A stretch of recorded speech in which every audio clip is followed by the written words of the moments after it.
un demi-siècle environ, le cardinal Lavigerie, archevêque d'Alger, et l'une des plus grandes figures de l'apostolat français, avait condensé son programme d'évangélisation en ces simples mots: relier l'Afrique du Nord et l'Afrique centrale à la vie des peuples chrétiens.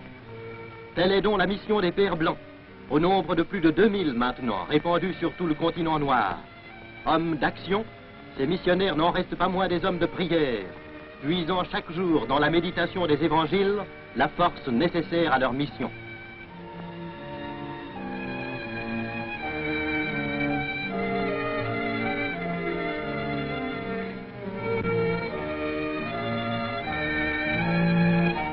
Selon saint Matthieu, Jésus dit à ses disciples: la moisson est abondante, mais les ouvriers sont peu nombreux.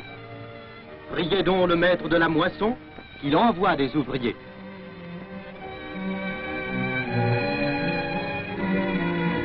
En France, comme en Afrique, dans leurs maisons de repos ou d'études, ils mènent la vie de communauté qui leur apporte un soutien constant contre les difficultés de leur rude ministère. Les années de formation achevées, ils prêtent devant leur supérieur général un serment solennel sur les évangiles. En présence de mes frères assemblés et de vous, mon révérend père, je fais le serment de me consacrer désormais et jusqu'à la mort à l'œuvre des missionnaires d'Afrique. À Ouagadougou, capitale des Mossi, où règne le Moro Naba, les Pères Blancs se sont installés dès 1901.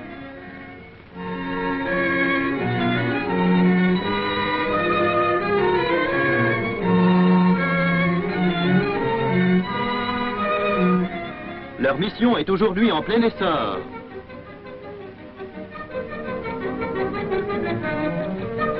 Ils s'y attachent d'abord à l'éducation des petits indigènes, garçons et filles, qu'ils disciplinent et à qui ils apprennent le français.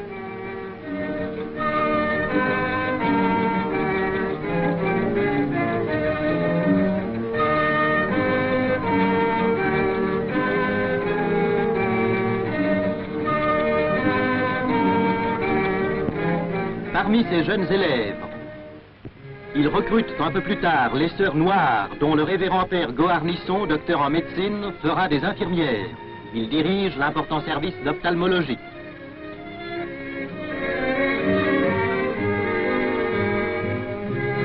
Le voici donnant une leçon d'auscultation.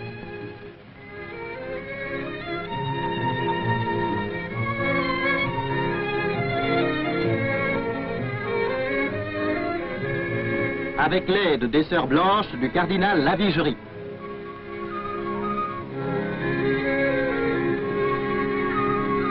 Le dispensaire que la mission a ouvert accueille chaque année de 80 000 à 100 000 malades qui viennent le consulter et auxquels les sœurs indigènes prodiguent leurs soins.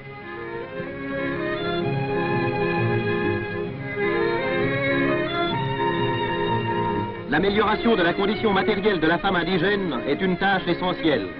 Les sœurs blanches lui donnent des principes d'hygiène, la forment moralement, lui enseignent à tenir convenablement son foyer.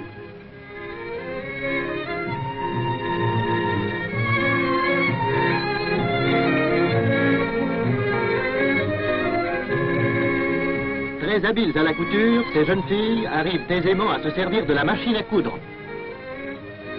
Le travail qu'elles exécutent régulièrement à l'ouvroir leur permet d'économiser un petit pécule pour se mettre en ménage. Elles sauront aussi filer,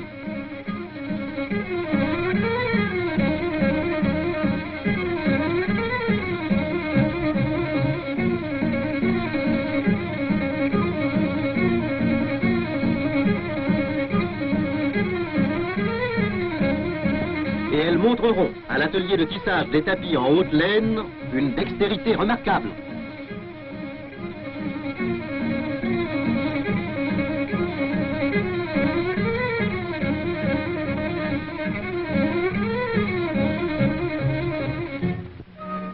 Mais le missionnaire se rappelle aussi le verset de l'Évangile qui lui enjoint de partir faire la moisson.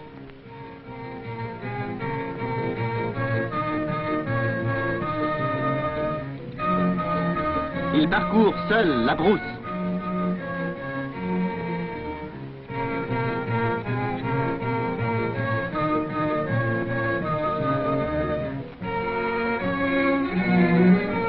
Aucun obstacle ne l'arrête.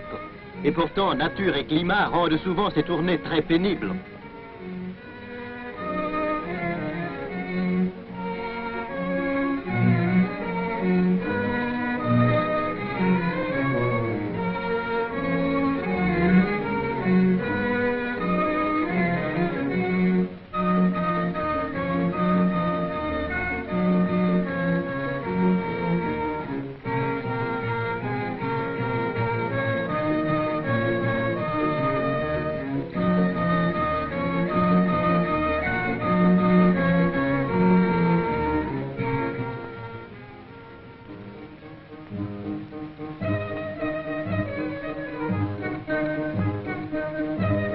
Il fait halte dans chaque famille.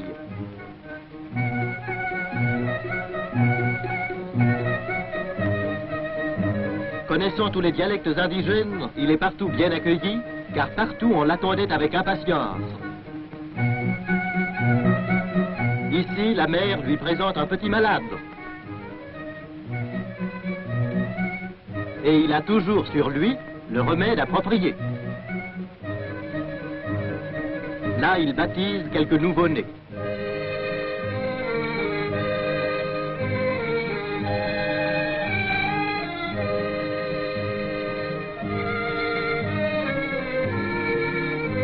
C'est par le geste traditionnel du claquement de main qu'il signale son arrivée.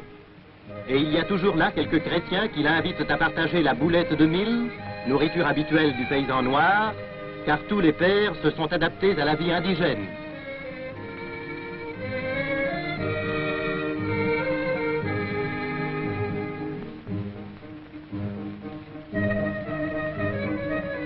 Dans les succursales de la mission, les religieuses, qui secondent leur effort, s'intéressent spécialement au sort des mères.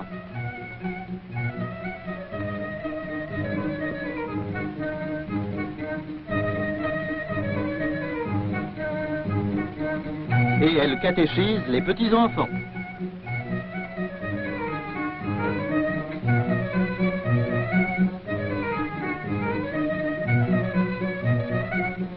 Ici, l'apôtre en robe blanche arrive dans un village déjà tout entier gagné à la foi chrétienne, et son passage est un véritable événement. Comme toujours en pays mossi, les petites filles l'accueillent par le traditionnel salut de soumission.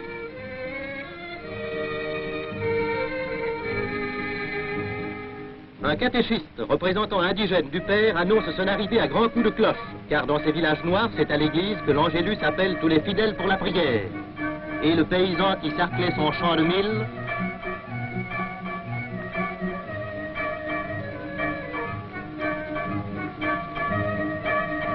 la femme qui préparait le repas quotidien,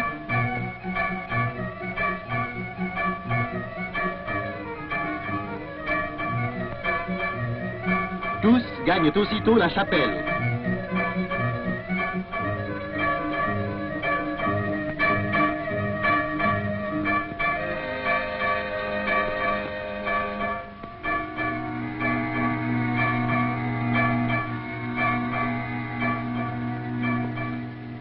Comme un père parmi ses enfants, le missionnaire leur distribue les sacrements et leur fait entendre la parole de Dieu.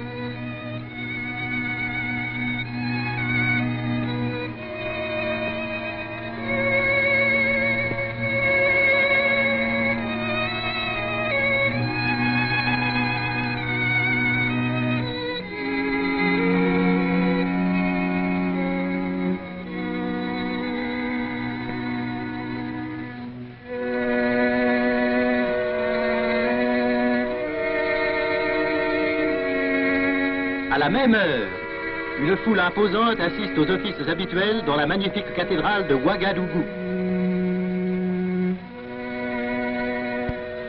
À la sortie de la messe, Monseigneur Thévenot, vicaire apostolique, accompagne les pères blancs présents à la fondation,